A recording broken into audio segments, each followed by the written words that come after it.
L'ONU a adopté mercredi une résolution sur les diamants exploités dans des zones de guerre. L'initiative intervient dans un contexte dominé par des tensions géopolitiques qui mettent en péril le processus de Kimberley. Ce processus exige que les diamants soient exempts de tout lien avec les conflits.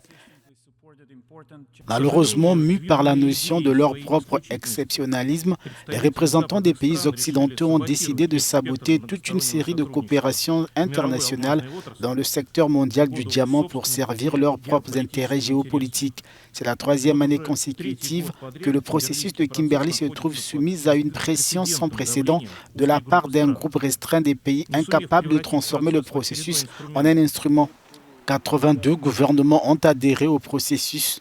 Aujourd'hui, 99,8% des diamants vendus dans le monde proviennent des zones non touchées par des guerres.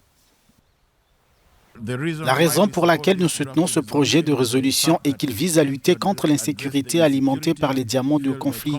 Nous sommes convaincus que cette résolution est une mesure nécessaire pour promouvoir la souveraineté des États, l'éradication de la pauvreté, la prévention des conflits et l'élimination de la demande de diamants de guerre, du commerce légal, qui constituent les principaux objectifs du processus de Kimberley.